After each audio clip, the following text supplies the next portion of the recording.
Forbidden Island is a cooperative board game to where your entire goal, using the roles that may be assigned to you, collect each of the 4 individual treasures. And once you have collected the Earthstone, the Statue of the Wind, the Crystal of Fire, and the Ocean's Chalice, you are to then use a helicopter lift once you get to Fool's Landing in order to successfully escape. But in practice, how does all of this work? Stay tuned to learn more. Hello everyone, Hobbyist here. We are back at it again with another video. And this time I'm going to be going over the rules and how exactly Forbidden Island works. So, like I mentioned in the overview, Forbidden Island is a cooperative game. Our goal is to capture the 4 treasures that you see in front of you, and then make it to Fool's Landing. However, when it comes to the initial setup of the tiles, because unlike most other board games, the entire layout of a Forbidden Island takes place on tiles. And this is the format that you use. You're always going to do 2 at the top, and then you go 4, then 6, then 6, then 4, then 2. Now, when it comes to the individual tiles, the order in which the tiles are shuffled and placed down don't really matter. But when it comes to my personal preference, when it comes to customizing a game, all of these locations that you see that have like symbols of the treasures and stuff, sometimes I like to switch them out just to kind of break it up a little bit. Try not to have too many in the same row or column. But sometimes that just inevitably happens, and it is what it is. I do the same thing when it comes to the starting locations of the characters. Sometimes, like with this here, we can see that this row has more than one, so I might switch this one out up here, pull Lost Lagoon down, throw Silvergate in the middle of all that. So where it breaks it up and makes it a bit more of a challenge. So before I go over the ways to win the game, I first gotta explain to you the ways that you can lose this game. Because honestly, this game can be pretty difficult when things aren't going your certain way, because there's a lot of elements in this game that are outside of your control. So the first way that you can lose this game is that all of the tiles that you see that are marked with the treasures, so like this Temple of the Moon here has this treasure logo, the Howling Garden has this treasure logo, some of the chalices for chalice, some of the fires for fires. If you manage, out of any of the 4 of these, to lose either set, so if you lose both of these tiles, if you lose both of these fire tiles, both of these wind tiles, or both of these earth tiles, then you automatically lose the game, because they're the only ways that you can successfully capture these treasures. So first, let me now go over the next way that you can lose this game. The other way that you can lose is that this tile here, Fool's Landing, is your only way out once you've collected all of your treasures. If this happens to go away, then you've lost your ability to successfully escape the island. Third way that you can lose is that tiles, as they're sinking, if there's no way that a character, so let's say that this is our character, if these tiles have been taken away, and then this tile sinks, because there's nowhere adjacent for the pawn to go, then this pawn is drowned and everybody loses the game. So that's a third way that you can lose, which is definitely something that's not ideal. The other way that you can lose is that if this meter right over here, this water rises meter, makes it all the way top of the skull and crossbones, everybody also loses the game. So as you can tell, there are a multitude of ways that this game could go horribly wrong. But now, let me now start going into the ways that you can win this game. Your tiles are arranged as you see fit. And just as a side note, the playing card that you see at the bottom is a replacement for Phantom Rock, the tile, because whenever this set was gotten for me, it was already a used set, so there was already tiles and things that were missing. So in an ideal world, that card would already be Phantom Rock. And then also when I get into the roles, the 2 character cards that are going to be your constant reminders are also missing from this box set. So ideally you'd have all 6 cards. But when it comes to finishing your setup, you've got your tiles placed, you've got your treasures scattered across the map. You have first your treasure deck. This is going to be the deck that is either going to be helping you or hindering you. It's going to be a deck that's going to be constantly used. So, just giving you guys a peek, there are some stuff that you can use in order to boost your ability. And then there's, of course, the treasure cards. So there is 1 card for each and every individual treasure that you are trying to acquire. As such, as you can see, there's 1 for the earth, 1 for the fire, 1 for the wind, and 1 for the ocean's chalice. So immediately, once you have determined what your layout is going to look like as far as what tiles are placed in what locations, you're going to separate this deck from everything else. The other deck, and the more deadly deck, is the flood deck. So the flood deck is where things start to become a problem, because every turn, certain tiles around the board are going to start sinking. And if a tile sinks more than once, then it is considered to have sunken beneath the waters, and the tile is then removed from the game, along with the flood card that it matches with. Because every single flood card is every single space that exists inside of this game. So once that is separated, these are the adventurer cards. There are supposed to be 6 of them, but like I said earlier, this is an incomplete set, so the diver and the explorer cards are what are missing. But each and every single card that you would have is going to tell you the role, the character's ability, and it's going to remind you on the card of the order of play and how everything works, as far as what actions you can take and what happens on any general turn. So these roles, because the maximum is only 4 players, are always going to be shuffled at random. But what I like to do, since I'm missing cards, is that I shake up the pawns in my hand here, and then I just kind of do a blind draw. So, for our example, we first got this red pawn, which would be, when it comes to matching the card, the engineer. So, my character is the engineer. I see that I got the ability to show up 2 tiles for 1 action. And then, of course, like every role card, it's going to remind me of what my order of play is and the actions that I can take during my turn. And then, of course, you do the same for the others. So we're going to play with a maximum occupancy in order to show you guys.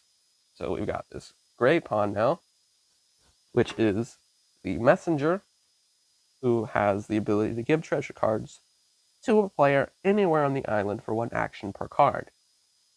And then, like I said, it's going to have reminders of what actions you can take and what the order of play is once your actions are complete.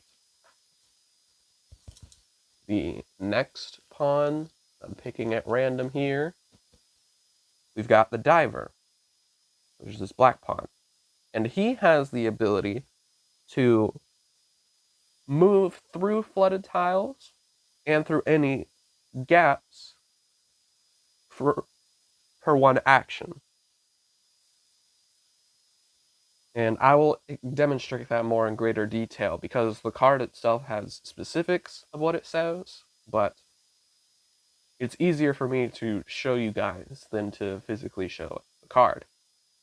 And then lastly, for our fourth character, at complete random, we've got this yellow pawn here, which is a Navigator, who can move another player up to 2 adjacent tiles for 1 action, which is really nice, be able to coordinate movement. And then the last two, which aren't going to be in this video's demonstration, is the pilot, who has the ability to move himself to any tile on the island for 1 action. Makes sense, he's a pilot, he can literally just fly around. And then, the other character that isn't going to be in this demonstration is the Explorer, which is this green pawn here. And he has the ability to move diagonally across tiles, and the ability to move tiles and shore them up diagonally as well. So any pawns that aren't picked are of course put back in the box along with their cards. And then the pawns themselves have their own starting locations, which are determined by the pawns that are on the matching tiles. So as we can see, this bronze gate here is a red pawn, so we put him on the matching tile, and then we do black with black, yellow with yellow, and then gray with gray. So now we have started our setup with the pawn locations. We've got our roll cards, so I will be the engineer in this playthrough. Then we'll have the messenger go next, and then we'll do the diver, and then the navigator. So all of that is set up. We've got that all situated. And the final step that you're going to take is after the treasure card deck is shuffled, each player is going to get 2 treasure cards. So the first one here, ooh, I got a nice sandbag. You can keep these cards face up because you're going to be working with your teammates in order to successfully coordinate and track how it is that we're going to acquire treasures. So for the messenger, he's got himself a chalice. He's also got himself a second chalice. This is really nice. This is a good way to get us started on that progress of completing that. So I'll keep going through this playthrough to kind of sort of explain the rules, because this is one of those things to where it is easier to explain how this game works in the midst of a mini playthrough, if that makes sense. So then for the diver's also got a chalice. And then we're going to come back to this card, but when it comes to the sake of setup, you don't have to worry about doing anything with this card. This card can just simply be discarded. And then our second card is another chalice. Really nice. So then we come over to the navigator. His card, helicopter lift. That's pretty nice. And then he's got a fire. And that completes our setup for dealing out all the cards. The last thing that you gotta do for setup before you can officially begin a game is that you go through the flood deck and you unveil one at a time the top 6 cards from that deck. So the first one is Iron Gate, the space where our divers started. Now, when it comes to this initial flooding phase, if it happens to where any of the characters' tiles get flooded, that's not necessarily anything bad, because they can start on a flooded tile. So we'll just go ahead, and every single tile is double-sided, so we got our nice colored for our regular. And then when we flip it over, this is to indicate that it is currently flooded. So no big deal. This isn't a problem for the diver or any of the other characters. And then let's go ahead and go on to the next 5 cards. Next card we got is the Watchtower, as we can see in the top right. So that one gets flooded. Then we got Phantom Rock, which we're going to use as our example here. Flip that one over. And then we got the Temple of the Sun, which is going to be flooded up here. So that is currently 4 cards. This is card number 5, Golden Gate. So the Navigator's also got his boots wet.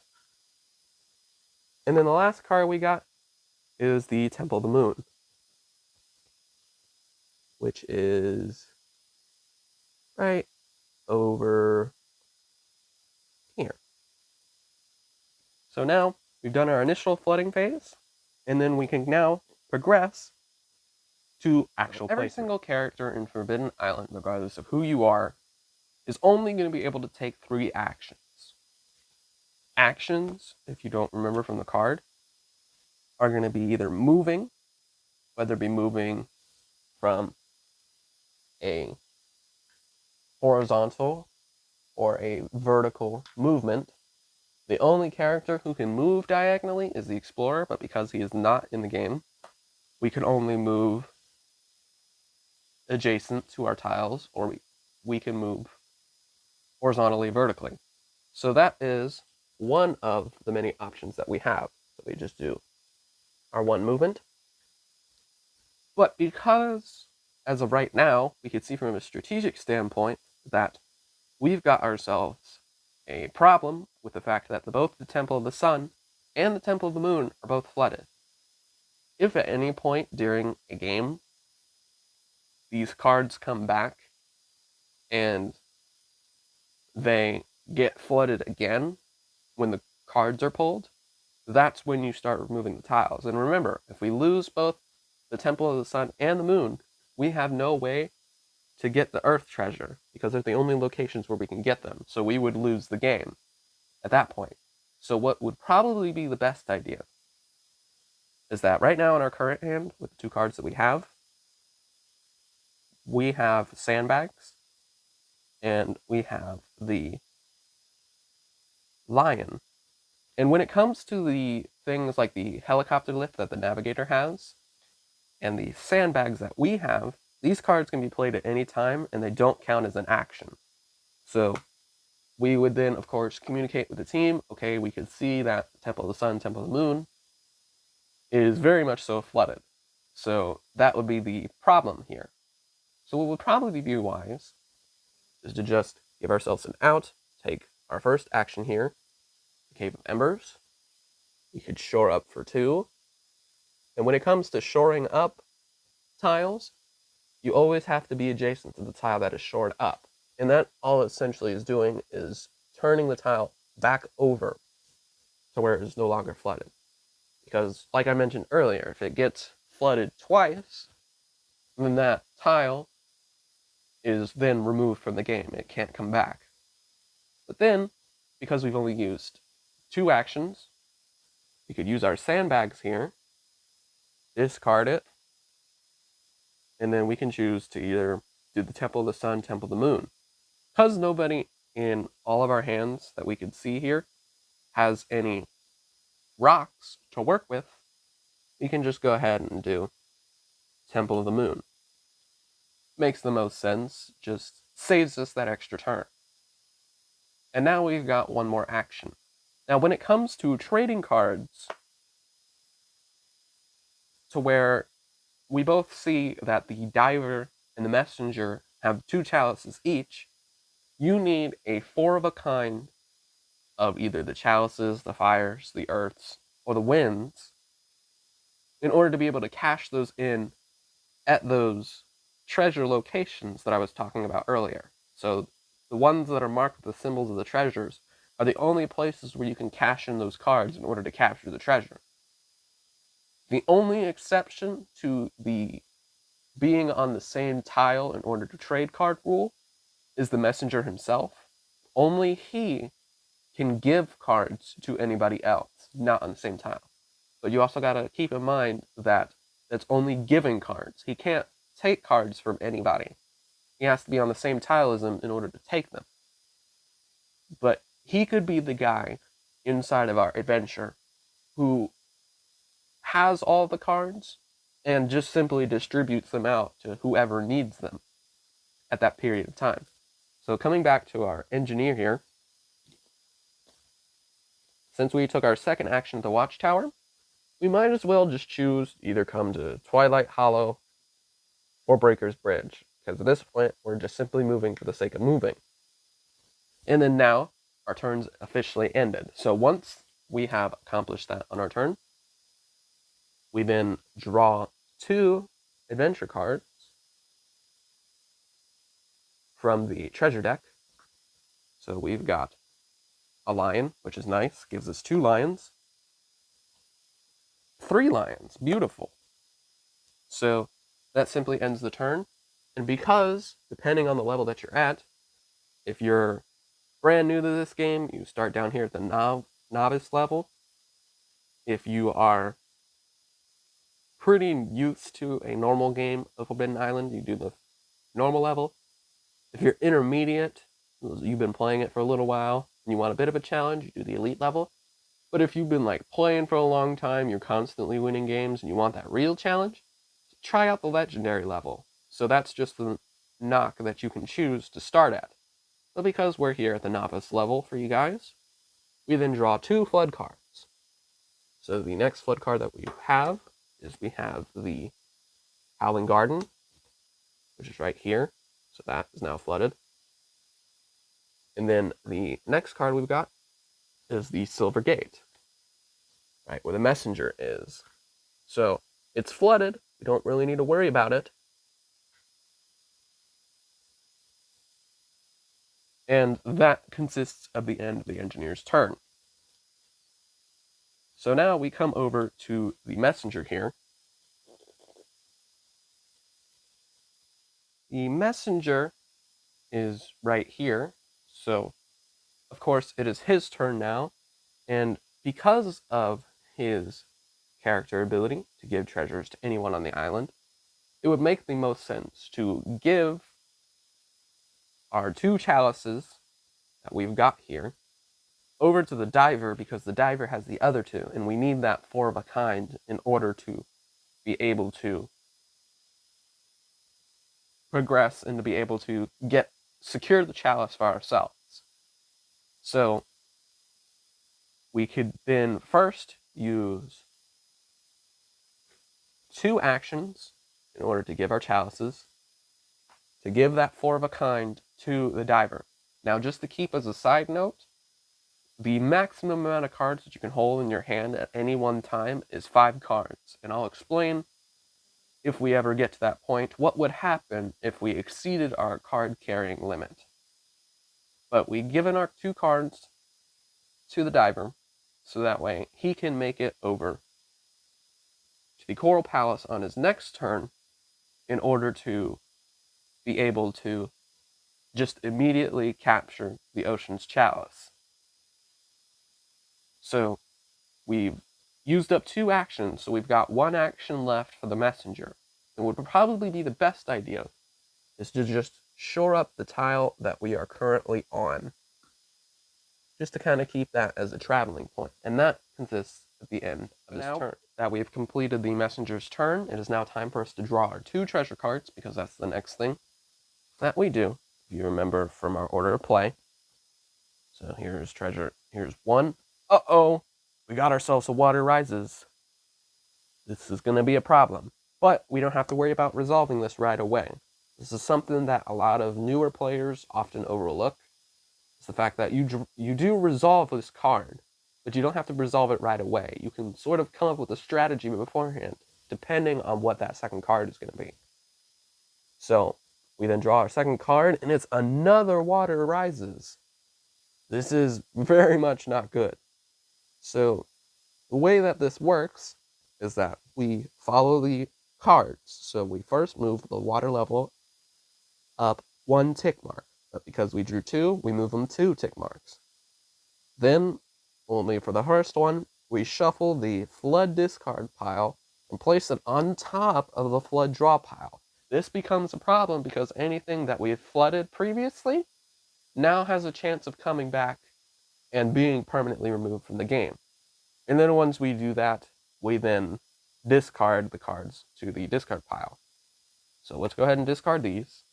And let's go ahead and hop over to our flooding that we just did with Water's Rise. Because we pulled 2 Water's Rise cards, we're gonna now move up the tick mark 2 times. So now, instead of staying in the 2, we're now inside of 3 cards. So now we're pulling 3 cards instead of 2 flood cards moving forward. There's no way that this level can go back. So then we've done this. We take everything that we've discarded. We go ahead and shuffle those up real nice. Hopefully we can make sure we can keep some places.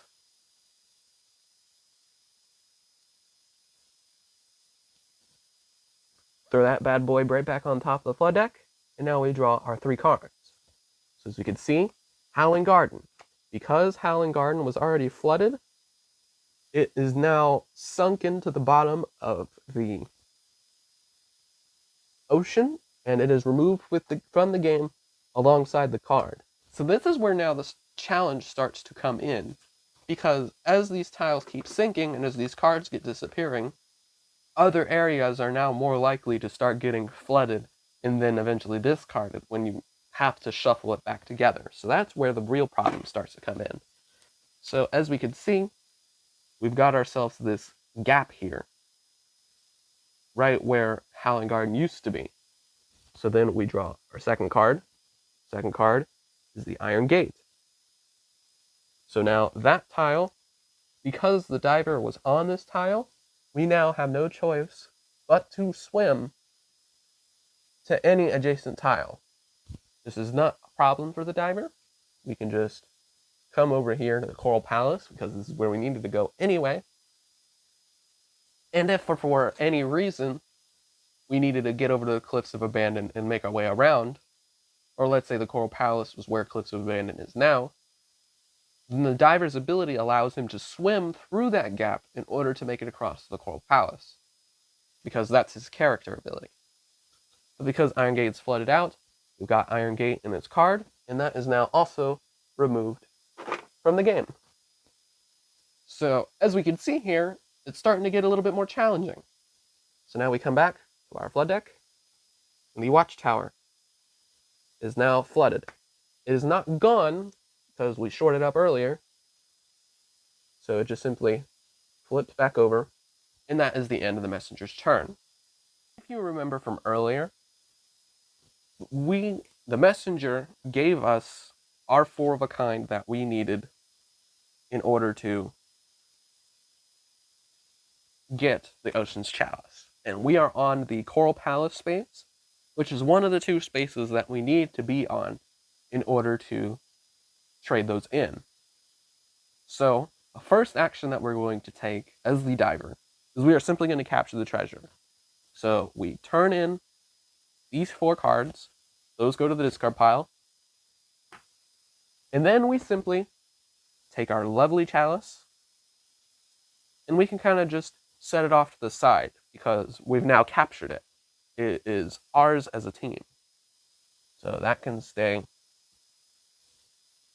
right there. That is our first action.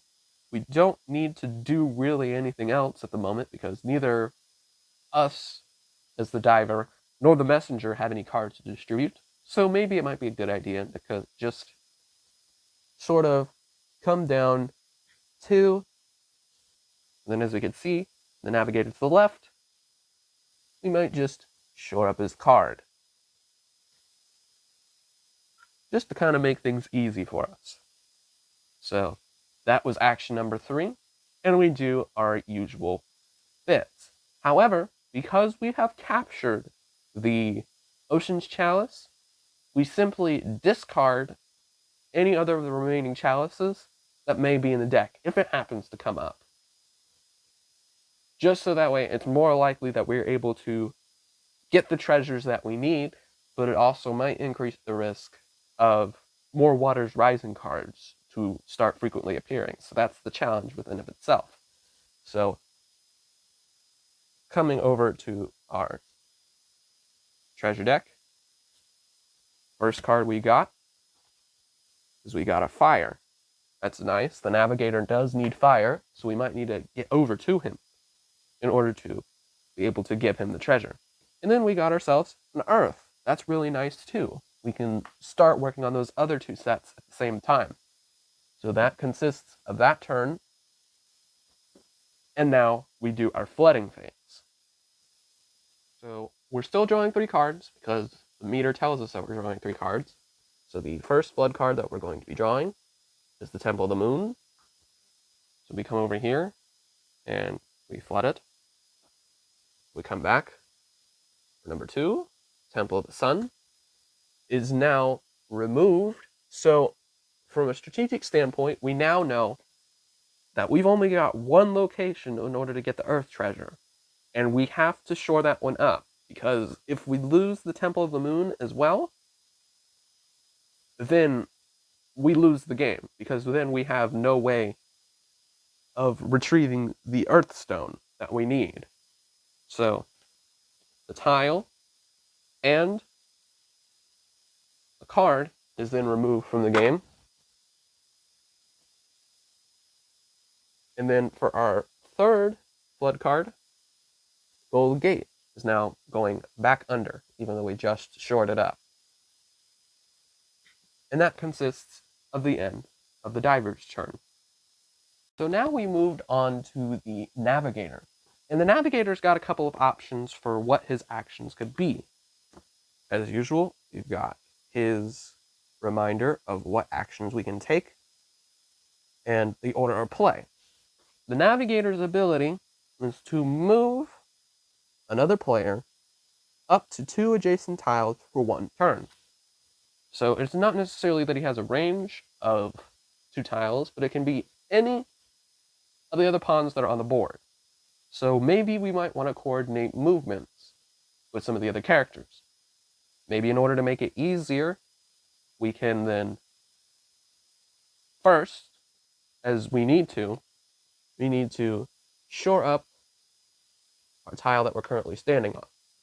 In order to make this trade easier for us with the diver, we can then move him to our card for 2, because that is within our character ability. And then I can then give him the fire that we have for action 3, because we are on the same tile. Being on the same tile is the only way that we can trade cards, with the only exception being the messenger. But because we aren't the messenger, we have to be on the same tile. The diver and I are on the same tile. We made our trade. So now we draw our 2 cards like we're supposed to.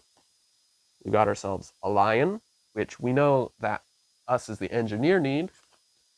And we've got another helicopter lift. That's nice. So we've got 2 helicopter lifts. So right now, with what that card says, we could, before we get to the flooding phase, transport anyone that we need to over to us. However, we need to make sure that we hold on to one, because the helicopter lift is also the only way that we can successfully get off the island once we have collected our 4 treasures. But because we still have 3 more treasures to go, let's go ahead and use our helicopter lift and kind of just keep everybody together. So we'll discard our helicopter lift. And because we are on the same tile, the diver and I are going to come over to Breaker's Bridge, kind of have a 3-way communication with the engineer. And that's all that we can do. Because the helicopter lift, it can be played at any time, and it does not count as an action. It can just simply be used. So now, we jump up to our flood deck and see what cards that we're going to be losing. So Phantom Rock. Like I said, whenever things flood and go away, the card and the tile also go away. It's not too big of a problem because it's not a treasure area. Next one, Silvergate, right where the messenger is.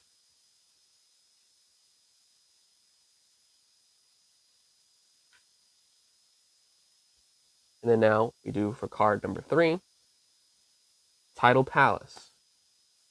We don't really have to worry about these anymore because we've already collected the treasure. Once you've collected a treasure for a particular tile area, If both or one of the tiles sink, doesn't really matter. They're now just spaces because we no longer need it. And that consists the end of the Navigator's turn. So now we've come back to the Engineer. And because it's the Engineer, we recognize that the Navigator helicopter lifted both the diver and himself over to us. It makes it easier for us to receive that fourth card that we need. Because we have currently in our hand 3 lions. We know that the Navigator has the 4th lion. And because we're all in the same space now, our first action is simply going to be take this 4th lion from the Navigator, give us our 4 of a kind that we need in order to capture the Statue of the Wind. So that's one action. Then what we could do, even though it might be a little bit risky, we could immediately helicopter lift to the Whispering Gardens in order to secure our treasure, because we don't know when that's going to come up inside of the flood deck. But we also have to think, do we also need it in order to get out as well? Because we don't know how many helicopter lifts we have. So that's a bit of a pickle when it comes to thinking that way. But for the sake of objectiveness, I think it would just be easier because we can shore up any tiles that are adjacent to us as needed, because the Engineer's just cool like that. So we've traded for 1 action, moved to Fool's Landing for 2 actions, and moved the Twilight Hollow for our 3rd action. If Fool's Landing or Whispering Garden happens to flood the flood deck, easy enough, we'll get back to our turn, and we can shore up both tiles for 1 action, because that's what we do. So now we come over to our flood deck. Lost Lagoon is now flooded. The Cave of Embers is now flooded right above us. And Breaker's Bridge is also flooded.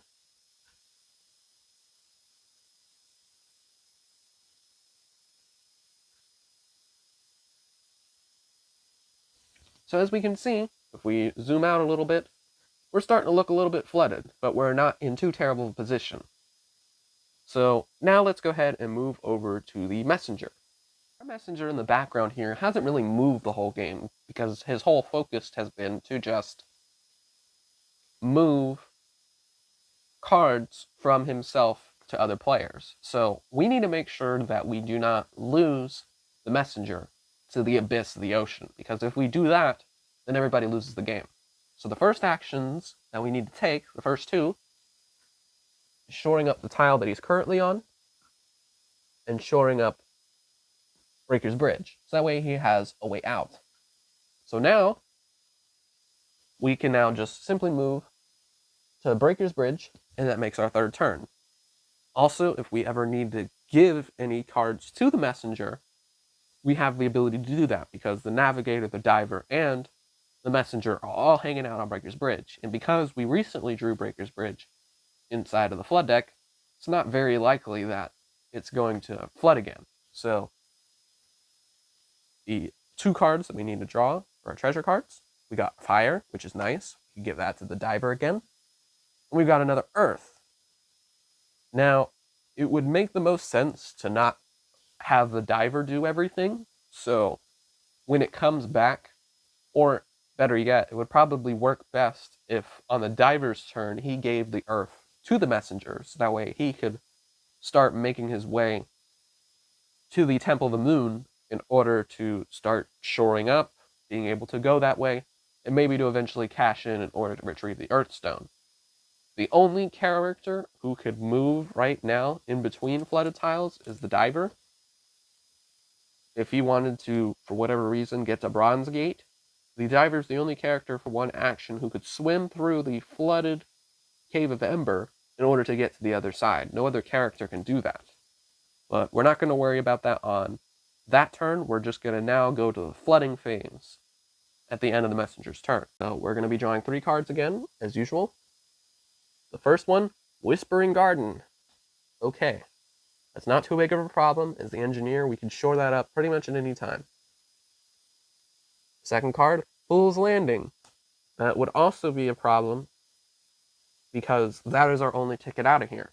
Like I said, it's not really a problem. We, as the engineer, can just shore that up at the same time. And then for number 3, we've got Copper Gate. Copper Gate is all the way out of the way, so we can flood that.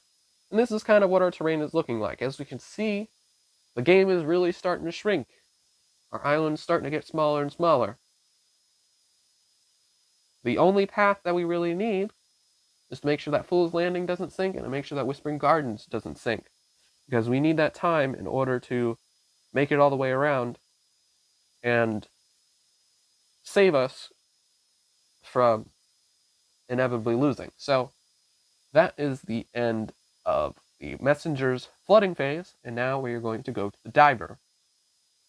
So now, as of right now, we've got 2 different approaches that we can take from this. We could immediately shore up Fool's Landing, which would be nice, or we could then move over from, you know what, we're actually going to do that. So what we're going to do is that the Diver is going to use his ability for 1 action, swim through Cave Embers, because we don't really need to worry about that.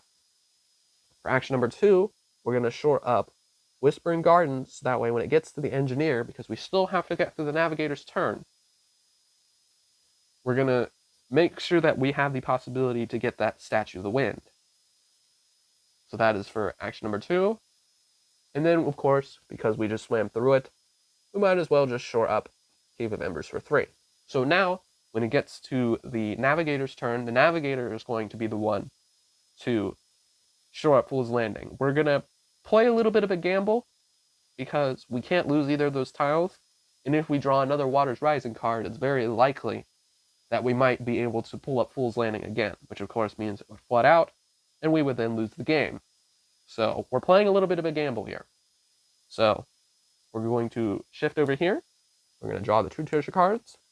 Nice, a sandbag. That's very useful. And another Waters Rising. That's not so great. So before we resolve the Waters Rise card, we're going to immediately play our sandbag, because it doesn't count as an action. It can be played at any time. And we're going to immediately shore up Fool's Landing. Now, we know for sure that if it gets flooded, we don't have to worry about it. We can just shore those up again. So Waters Rising goes to the discard pile. And now we come over to resolve the Waters Rising. Because of the Waters Rising card that happened during the Diver's turn, we come back to our meter, and we go up 1 tick. We're still in the 3 mark, so that's not necessarily a bad thing. But then now, this meter comes down. We take all the flood cards that we discarded earlier, and we shuffle those up real nice. Hopefully we don't lose any tiles that we had previously. But we also have to hope that we don't lose the Temple of the Moon again. That's also another thing that I'm honestly a little bit nervous about, because if we lose the Temple of the Moon, then we lose the game, because we have no way of securing Earth at that point. So we shuffled up. I pray, please, that we don't get Temple of the Moon. Watchtower. So now that tile and the card are gone. No! We got the Temple of the Moon, which means, because we lost both the Temple of the Sun and the Temple of the Moon, we have no way of retrieving Earth, and the game is over. Oh, I think we should have probably looked out for that one more. But we really had no way of knowing if that card was going to come up again, or if the Waters Rising was ever going to show up again. And that basically concludes our game. It's unfortunate. This is what our island looked like. We were so close. We could have gotten Lion on their next turn. Drat. Well, that simply encompasses Forbidden Island. I thank you guys so much for watching. If you haven't yet already, make sure to hit that like button and also subscribe. I'm going to be doing tutorials / playthroughs every now and then, and I've also got some anime content if you guys are interested in checking that out as well. But otherwise, we'll see you guys in the next video.